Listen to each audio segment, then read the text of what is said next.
नमस्कार मित्रों, desire point channel के इस नए वीडियो लेक्चर में मैं हूं अमित दुबे और आज के इस वीडियो लेक्चर में हम कक्षा 10 की एनसीईआरटी मैथ की प्रश्नावली 4.4 का अध्ययन करेंगे। वीडियो बहुत ज़्यादा लॉजिकल और बहुत ज़्यादा इजी होगा और मेरा ये प्रॉमिस है कि जब ये वीडियो ख़त्म होगा तो आपके लिए ये चैप्टर धुआं होने वाला है, यानी बहुत ज़्यादा आसान होने वाला है। तो चलिए अपने प्रश्न पर चलते हैं। पहला प्रश्न कहता है कि निम्न द्विघात समीकरणों के मूलों की प्रकृति ज्ञात कीजिए। यदि मूलों का अस्तित्व हो तो उन्हें ज्ञात कीजिए। जहाँ पे पहला समीकरण है 2x² - 3x + 5 = 0। तो चलिए ज्ञात करते हैं। प्रश्न पर चलने से पहले बहुत इम्पॉर्टेंट बात है, ध्यान से समझिएगा। एक सूत्र होता है, ये एक सूत्र है जिसे d बराबर कहते हैं b² - 4ac। d को विविक्त कर कहते हैं, ठीक है। अब अगर d बराबर होता है b² - 4ac तो यहाँ पे एक बात आपको ध्यान रखनी है कि अगर b² - 4ac का मान बड़ा होता है 0 से, ये b² - 4ac का मान बड़ा हो 0 से, या फिर आप इसे ऐसे कह सकते हैं कि अगर d का मान बड़ा हो 0 से, ये इस चिन्ह का पेट जिस तरफ खुला हुआ होता है वो बड़ा होता है। तो देखिए इसका पेट इस तरफ खुला हुआ है तो अभी d बड़ा है। इसी चिन्ह को अगर पलट देते, इसे इस तरह से बना देते ये, तो अब d से 0 बड़ा हो जाता क्योंकि इसका पेट इस तरफ खुला है।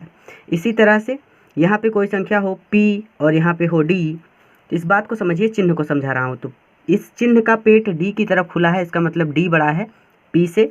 और अगर इसी चिन्ह का पेट इस तरह से होता तो इसका मतलब होता कि p बड़ा है d से। ये पेट जिस तरफ खुला होगा इसका, उसी तरफ बड़ा वाला रहेगा, ठीक है। तो बात को ध्यान से समझिए, b² - 4ac, इसी चीज़ को लिख सकते हैं d। तो मैंने कहा कि चाहे आप इस तरह से लिखिए चाहे इस तरह से लिखिए, बात को ध्यान से समझिएगा कि b² - 4ac का मान अगर बड़ा होता है 0 से, या फिर इसी चीज़ को दूसरी तरह से कह सकते हैं कि यदि d का मान 0 से बड़ा हो तब दो भिन्न वास्तविक मूल होते हैं। इस बात को लिखता हूँ, तो बात को ध्यान से समझिए, इस बात को नोट कर लीजिए। अभी जब मैं क्वेश्चन को सॉल्व करूंगा तब ये चीज़ें आपको समझ में आ जाएंगी, ठीक है। कहने का मतलब केवल इतना सा है कि अगर d का मान 0 से बड़ा है तो उस समीकरण के दो भिन्न वास्तविक मूल होंगे, और जब वास्तविक मूल होंगे तो हम उन मूलों को ज्ञात करेंगे। सबसे पहले हम d का निकालेंगे मान किसी भी समीकरण में, ठीक है। एक बात और, यहाँ पे पहला तथ्य ये था स्टेप 1, ठीक है। स्टेप 1 में हमने देखा कि अगर b² - 4ac या फिर d का मान बड़ा होता है 0 से तो उस समीकरण के दो भिन्न वास्तविक मूल होंगे। अब अगर यही चीज़ मैं ये b² - 4ac नहीं लिख रहा, डायरेक्ट d लिख रहा हूँ क्योंकि बार बार एक ही चीज़ को लिखना पड़ेगा। अगर d का मान बराबर हो जाए 0 के, तब क्या होगा? कुछ भी मान आ सकता है ना, जब हम हल करेंगे समीकरण को, तो हो सकता है d का मान 0 ही आ जाए, हो सकता है -3 आ जाए, हो सकता है 4 आ जाए। तो 0 से छोटा तो -3 हो जाएगा, 0 बराबर हो जाएगा। तो अब अगर d का मान 0 के बराबर हो जाता है तो क्या होगा? तो वहाँ पे एक कंडीशन आ जाएगी, तब उस समीकरण के दो बराबर मूल होंगे। ये स्टेप नंबर 2 था, ध्यान से समझिएगा। अब बात आती है कि भाई d का मान 0 से बड़ा भी हो गया, d का मान 0 के बराबर भी हो गया। अब अगर d का मान 0 से छोटा हो जाए, स्टेप 3 है ये, ध्यान से समझ लीजिए सभी स्टेप को, कि अब अगर d का मान यदि 0 से छोटा हो जाए, यानी 0 बड़ा हो जाए d से, तो क्या होगा? यानी d का कुछ माइनस में मान आ जाए तो क्या होगा? तो ऐसी स्थिति में उस समीकरण के कोई मूल नहीं होंगे, कोई वास्तविक मूल नहीं होंगे जब d का मान 0 से छोटा हो जाएगा। 3 चीज़ें सीखी हैं, फिर से समझ लीजिए। एक सूत्र होता है जिसे कहते हैं d बराबर विविक्त कर, जिसे समझते हैं b² - 4ac से। यानी कि अगर हमें देखना है स्टेप 1 में कि d का मान 0 से बड़ा होता है तब उस समीकरण के, जो समीकरण दिया है उसके दो भिन्न वास्तविक मूल होंगे, यानी उसके भिन्न भिन्न मूल होंगे। हो सकता है एक 3 हो जाए, एक 4 हो जाए, 4 नहीं होंगे, अलग अलग होंगे। ये दोनों अलग अलग हैं, ये दोनों सेम ही हैं, ठीक है। और स्टेप 2, d बराबर अगर 0 हो जाता है तो उस समीकरण के दो बराबर मूल होंगे। इस चीज़ को लिख लेना है आपको। और तीसरा चीज़ हमने सीखा कि अगर d का मान 0 से छोटा हो जाता है, यानी d का मान 0 से छोटा हो जाता है, 0 d से बड़ा हो जाता है, तो ऐसी स्थिति में उस समीकरण के कोई वास्तविक मूल नहीं होते हैं। चलिए प्रश्न को हल करते हैं और इस बात को समझते हैं। देखिए पहला प्रश्न आपको दिया है 2x² - 3x + 5 = 0। अब ये सारी चीज़ें मैं आपको इसी में समझाऊंगा, ठीक है। तो अब सबसे पहले आपको ना यहाँ पे ax² + bx + c से तुलना करने पर ध्यान से समझिएगा, इंपॉर्टेंट है। ax² bx + c से तुलना करेंगे तो भाई ax² यानी a का मान हमें मिलेगा 2, b का मान हमें मिलेगा -3, c का मान मिलेगा हमें 5। अब आपको सूत्र लगाना है d बराबर यानी विविक्त कर वाला जो सूत्र है b² - 4ac का। अब देखिए b² का मान कितना है 3, ये d बराबर लिखा मैंने 3 और 3 का स्क्वायर -4 इंटू a का मान है 2 इंटू c का मान है 5। 3 का स्क्वायर करेंगे, ये -3 का गुणा करेंगे -3 में तो 3 त्रिक का 9 आएगा, माइनस माइनस का गुणा प्लस हो जाएगा, यानी d बराबर ये 9 हो गया और -4 2 के 8, 8 बचे 40। इस तरह से अब 9 में से 40 गया तो d बराबर हमें मिलेगा -31। अब यही कंडीशन लगानी है, ये वाली, ये चीज़ें आपको याद करनी पड़ेंगी। अब देखिए कि d का मान 0 से बड़ा है या फिर d का मान 0 के बराबर है या फिर d का मान 0 से छोटा है। तो मुझे एक बात बताइए कि 0 बड़ा है या फिर -1 बड़ा है। आप कहेंगे सर 0 बड़ा है ना, एक ऐसा व्यक्ति बड़ा है जिसके ऊपर कोई उधार नहीं है या फिर वो व्यक्ति बड़ा है जिसके ऊपर 1 रुपये का उधार है। जाहिर सी बात है कि 0 बड़ा है क्योंकि उसके ऊपर कोई उधार नहीं है। उसी तरह से मुझे ये बताइए कि -31 का मान 0 से बड़ा होगा कि नहीं होगा।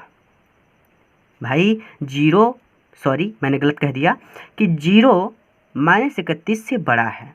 तो इसका मतलब ये हुआ कि d का जो मान है वो छोटा हो गया 0 से, और d का मान जब 0 से छोटा होगा तो उस समीकरण के कोई वास्तविक मूल नहीं होंगे। आपको इस बात को यहाँ पे लिख देना है, अतः समीकरण के कोई वास्तविक मूल नहीं है। फिर से समझिए, कहीं नहीं जाना, ध्यान से समझिएगा। मेरा पूरा उद्देश्य है कि आपको यहाँ प्रश्न समझ में आ जाए।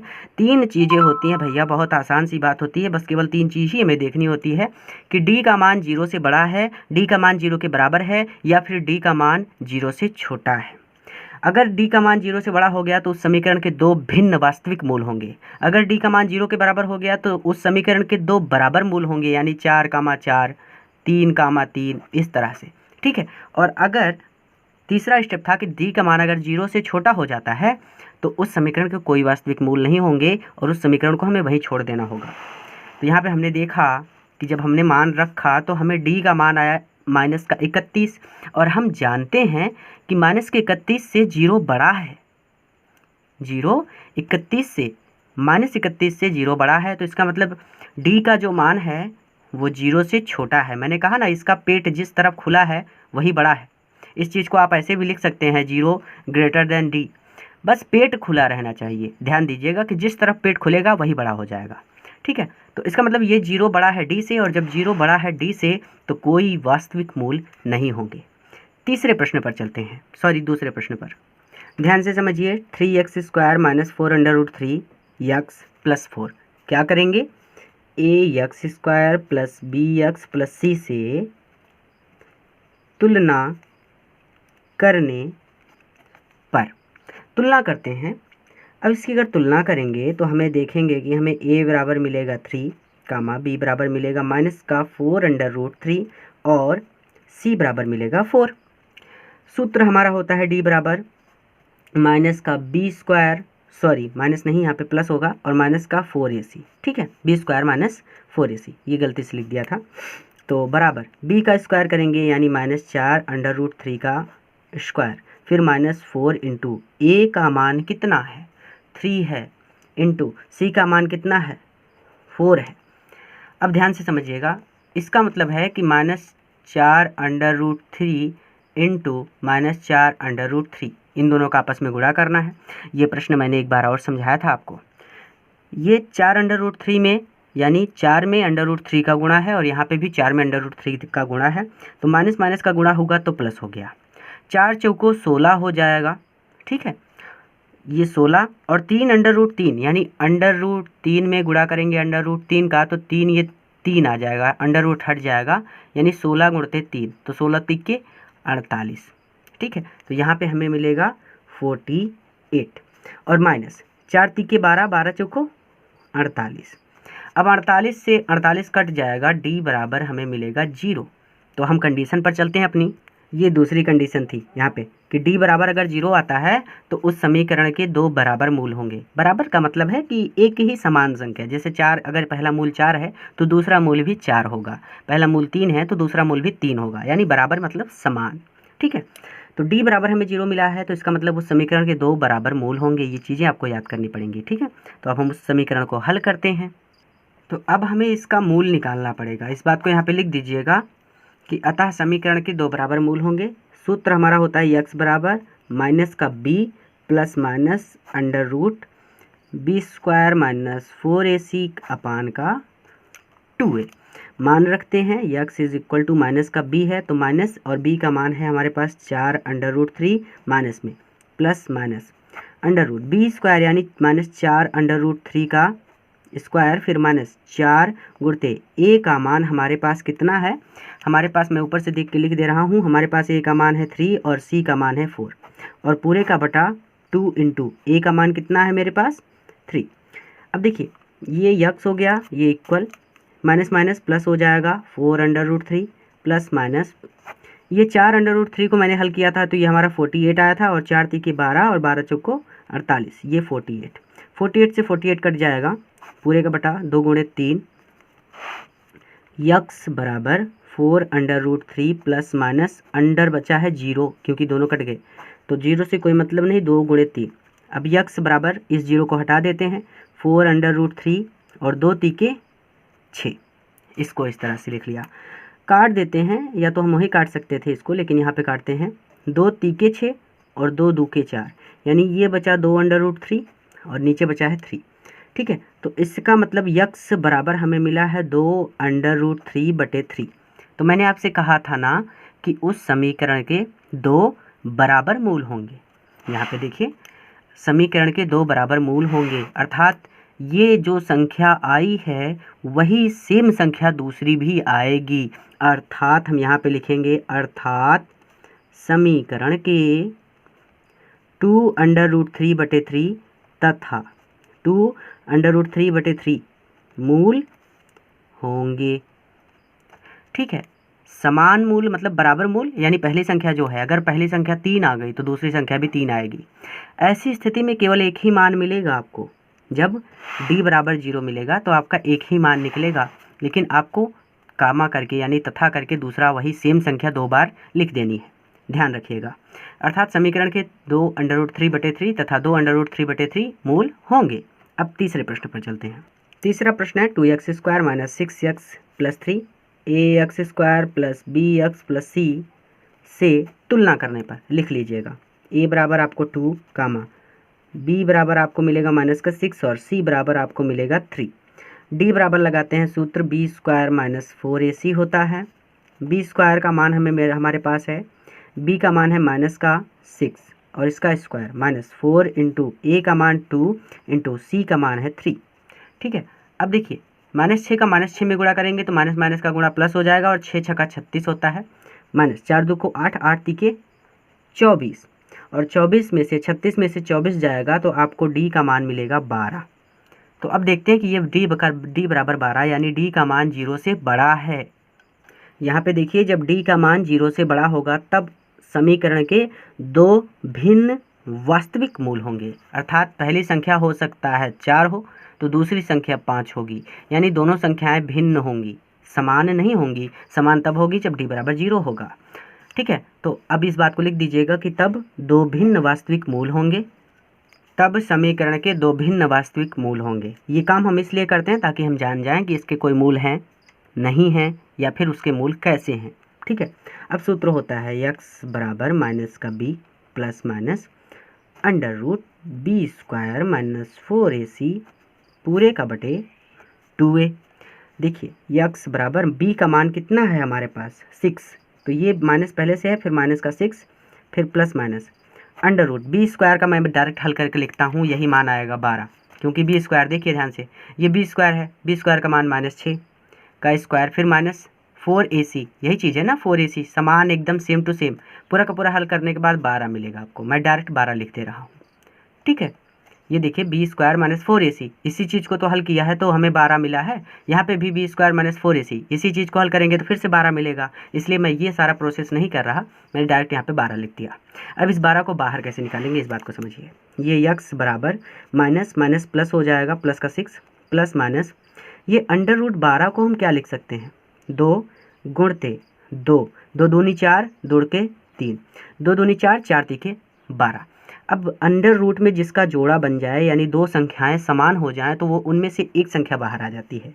तो ये हो जाएगा यक्स बराबर 6 पहले से था, इसका बटा 2a भी है, 2a इसका भी बटा 2a, अभी मान नहीं रख रहे हैं। ठीक है, 6 बाहर है, देखिए 6 बाहर है प्लस माइनस, ये 2 जोड़ा बन गया तो 1 2 बाहर आ जाएगा, ये 2 हो गया, फिर अंडर रूट ये ब्रैकेट में बचा है 3 और पूरे का बटा 2 गुणते a का मान हमारे पास है 2।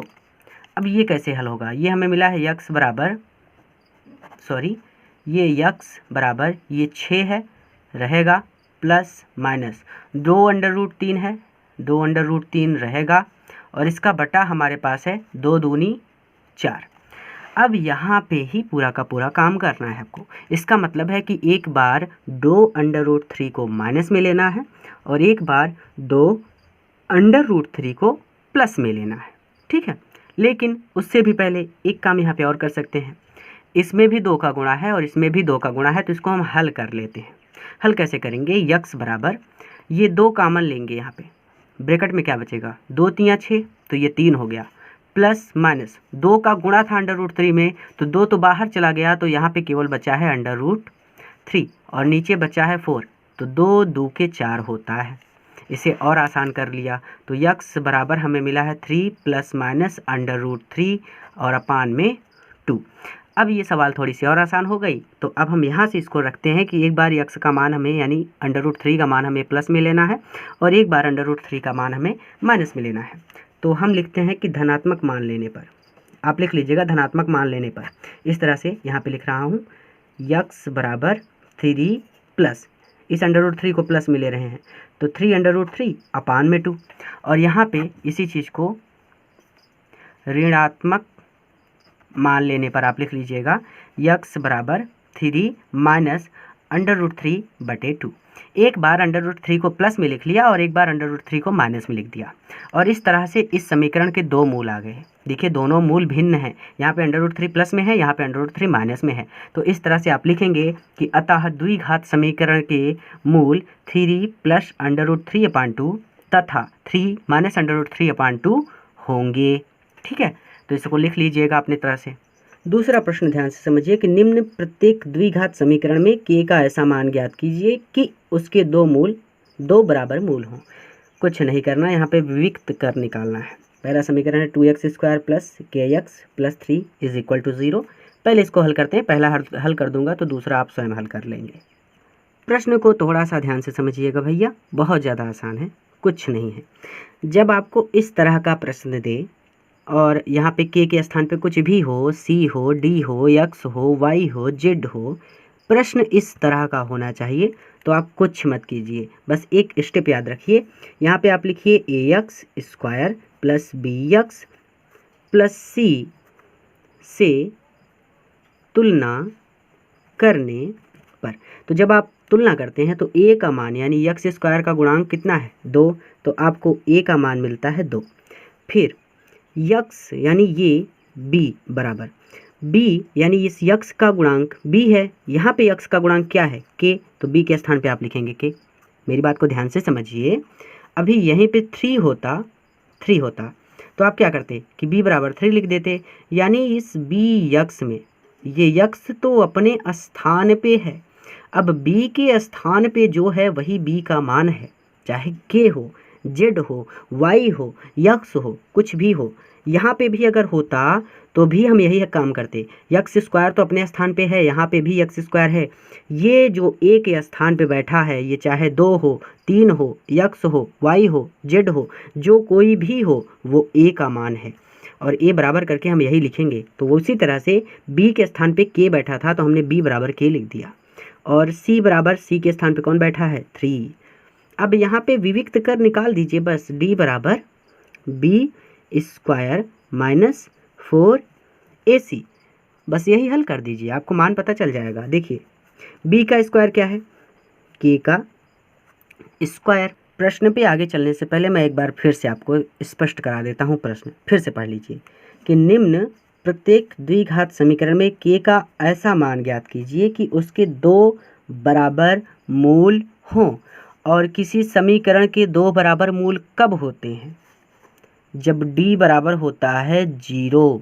यह भी हल किया था ना हमने कि जब d का मान 0 होगा तो उस समीकरण के दो बराबर मूल होंगे। तो इस बात को फिर से लिखता हूँ और बढ़ा के थोड़ा सा ध्यान से समझिएगा। इसको बड़ा करने से पहले मैं एक बात लिख देता हूँ ताकि आपको डाउट ना रहे।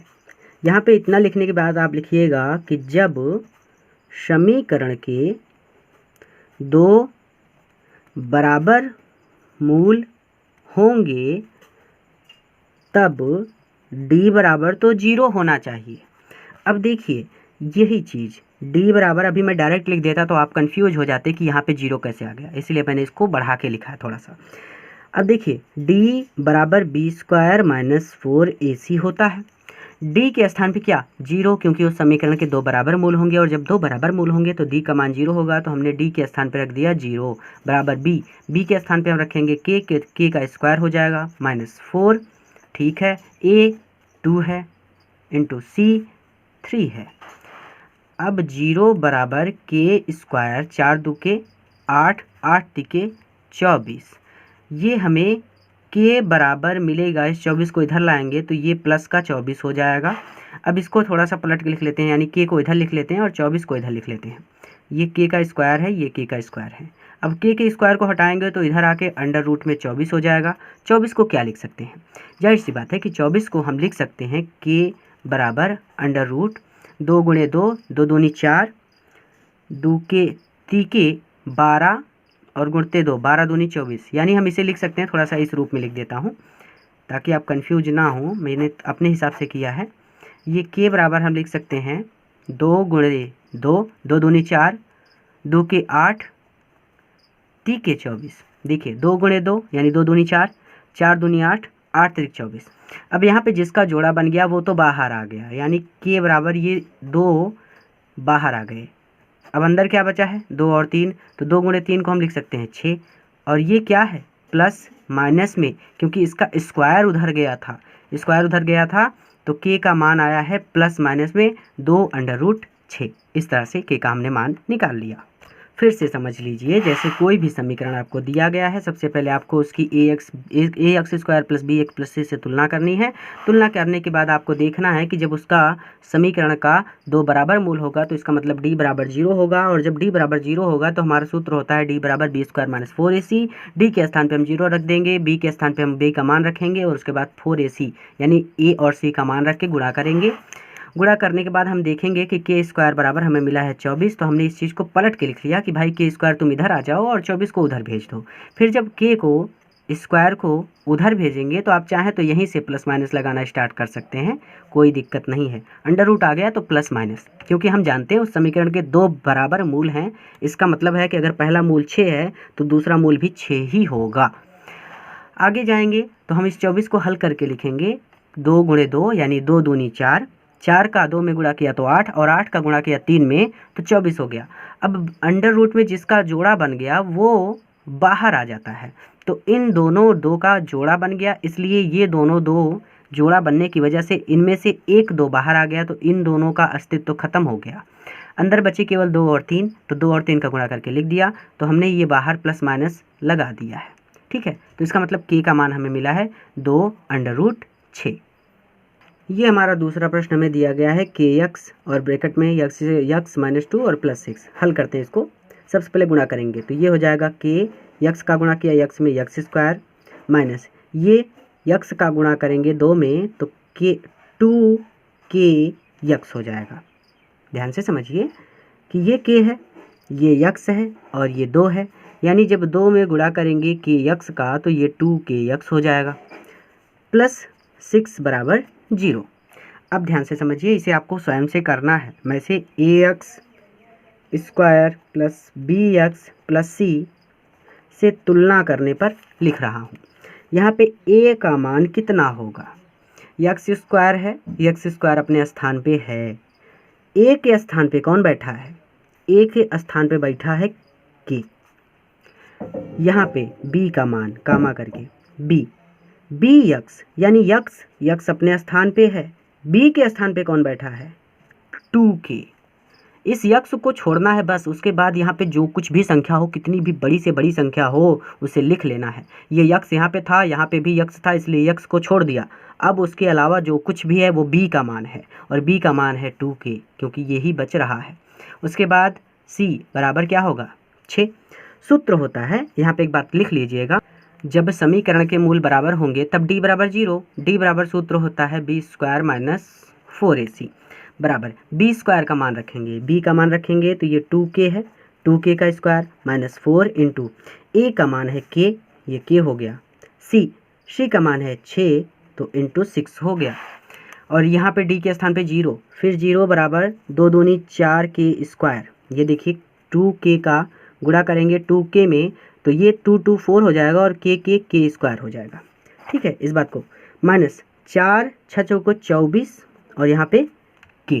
ठीक है, अब यहाँ पे ध्यान से समझिएगा, एक गलती मैंने की है। ये b का मान, ये देखिए यहाँ पे ये माइनस का 2k होगा, इस बात को आप लिख लीजिएगा। बाकी यहाँ पे पूरा का पूरा सेम ही है, क्योंकि जब माइनस के 2k का गुणा करेंगे तो माइनस माइनस प्लस ही हो जाएगा, 4k स्क्वायर ही आएगा।